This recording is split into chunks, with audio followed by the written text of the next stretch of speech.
కానీ ఒక విషయం చెప్పండి, ఈనాడులో మాత్రం మీరు ఎంత అంటే అన్ని స్టార్టింగ్ నుంచి స్క్రాప్ నుంచి అంతా మీరు చూసుకున్నప్పటికీ అక్కడ it was not so good to you. అంటే మిగతా వార్తాపత్రికల్లో మీరు ఎక్స్పీరియన్స్ అయిన గొప్ప గొప్ప అనుభవాలు మీరు ఈనాడులో అంతగా ఎక్స్పీరియన్స్ అవ్వలేదని. నేను పనిచేసింది 2.5 సంవత్సరాలమ్మా, 2 years and 8 months ఎంతో. అందులో ఫస్ట్ 9 months 10 months ట్రైనింగ్ తోటి పోయింది. ప్రారంభమైంది. ప్రారంభమైన తర్వాత నేను ఒక్కడిని ఎడిటర్ని కాదు, అక్కడ విశాఖపట్నంలో అంతకుముందు ఉన్నటువంటి ఆయన ఇక్కడ తీసుకొచ్చారు. ఇంకెవరన్నా ఇంకో ఇద్దరిని వేసుకుందాము ఫలానా వాటికంటే నేను చెప్పిన వాళ్ళు ఒకళ్ళిద్దరు ఉన్నారు, వాళ్ళని వేశారు. మొత్తం 4 ఉండేవాళ్ళం. అంటే మంది ఎక్కువైన కొద్దీ మజ్జిగ పలచని అంటారు కదా, అధికారం కూడా తగ్గుతుంది. నేను ఎడిట్ పేజీ చూసేవాళ్ళం, ఎడిటోర్లు నేను ఒకటి సగం రాసేవాడిని, ఇంకొకళ్ళు సగం రోజులు ఆయన రాసేవాడు, ఇంకొక ఆయన. అట్లా జరిగేది.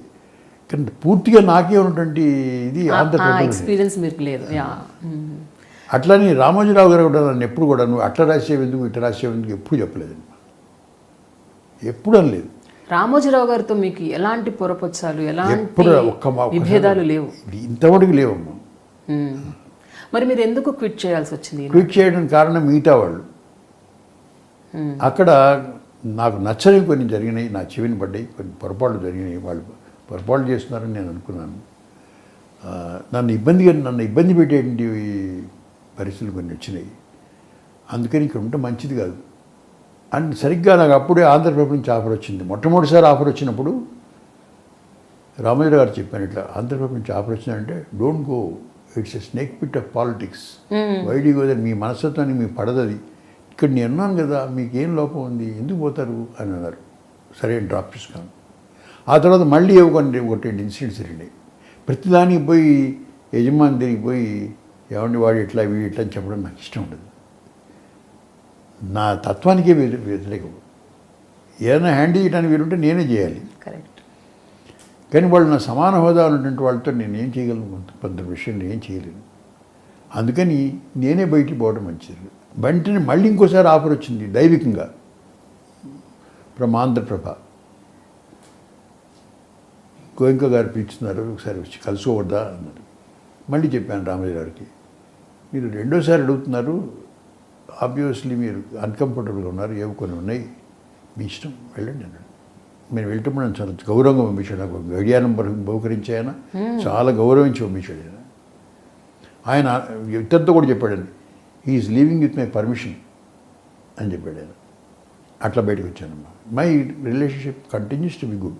ఓకే. కానీ మీరు ఏ వార్తాపత్రిక నుంచి విరమించుకున్నా, అంటే రిజైన్ చేసినా, ప్రతిసారి మీ మనసుని నమ్మే మీరు రిజైన్ చేశారు. అంటే you believed your heart, you followed your heart. కానీ ఎప్పుడైనా తర్వాత కాలంలో అనిపించిందా, నేను రాంగ్ స్టెప్ తీసుకున్నాను, అంటే నేను ఈనాడు నుంచి అట్లా వెళ్ళకుండా ఉండాల్సింది, లేకపోతే ఆంధ్రప్రభ నుంచి వెళ్ళకుండా ఉండాల్సింది, అలా ఎప్పుడైనా లేటర్ ఆన్ ఇన్ లైఫ్? లేదు. ఇవి పరిస్థితులు, నేను విధిని నమ్ముతానని చెప్పాను. విధి అటువంటి పరిస్థితులు కల్పిస్తుంది. నాకు ఇంకో వేరే మార్గం ఉండదు. ఉదయం నుంచి రిజైన్ చేశాను. ఎందుకు చేశాను? It's matter of principle. నువ్వు వార్త వేయద్దు ఆపద్దు అంటే నేను ఎట్లా ఆపుతాను? నేను ఆపను.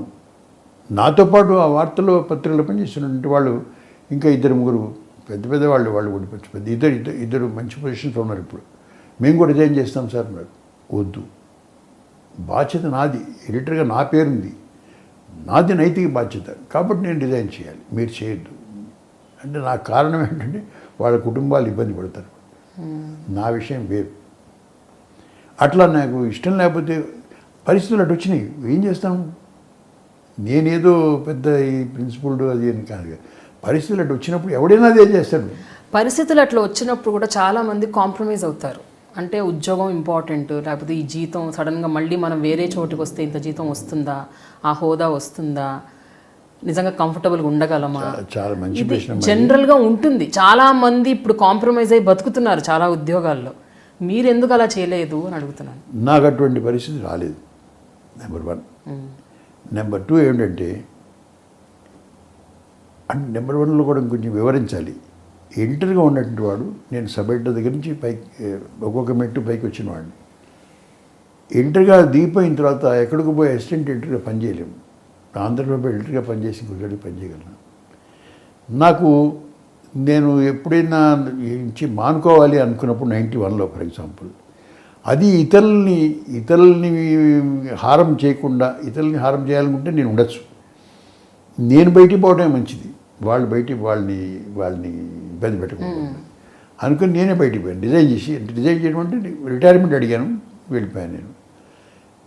కానీ అప్పుడు కూడా నాకు మనస్సుకు హాయి కలుగుతుంది, నాకు ఇంట్లో ఇబ్బంది లేదు. అప్పటికి నా పిల్లలు just they were coming up. Okay. మా వాడు చార్టెడ్ అకౌంటెంట్గా జస్ట్ స్టార్టెడ్ హిస్ ప్రాక్టీస్, సొంతంగా పెట్టినాడు. నాకు 10,000 రూపాయలు జీతం. సో ఫైనాన్షియల్గా మీకు ప్రాబ్లం లేదు, ఆర్థికంగా ఇబ్బందులు లేవు అంతగా. అంటే స్టార్వేషన్ పరిస్థితి ఉండదు. అటువంటి ఉంటే ఏమయ్యేదో చెప్పలేను నేను. ఉన్నా కూడా మానేసామండి, అది వేరే విషయం. ఓకే. అటువంటి పరిస్థితి నాకు రాలేదమ్మా. అందుకని నేను బయటకు హాయిగా వచ్చాను బయటికి. I'm happy. అప్పట్లో ఇన్ఫ్లుయెన్స్ అయ్యేవారు కాదండి మీడియా, అంటే ఒక పొలిటికల్ పార్టీకి సైడ్ తీసుకోవటం, వాళ్ళ వైపు ఉండి వ్యవహరించటం, వాళ్లకు తొత్తులుగా పనిచేయటం, అలా ఉండేదా మీడియా అప్పట్లో? మీడియా హౌస్ ఉండేది కాదు, కానీ అభిప్రాయాలు ఉంటాయి కదమ్మా. అభిప్రాయాలు వేరు, బట్ వాళ్ళు తీసుకునే ప్రతి నిర్ణయాన్ని సపోర్ట్ చేయడం కాదు, అట్లా ఉండేది కాదు. ఇందిరాగాంధీ గారి స్టైల్ ఆఫ్ ఫంక్షనింగ్ ఎమర్జెన్సీ పెట్టడం, దాన్ని మా యాజమాన్యం ఇండియన్ ఎక్స్ప్రెస్కి నచ్చలేదు, మాకు నచ్చలేదు, ఎవరికి నచ్చదు.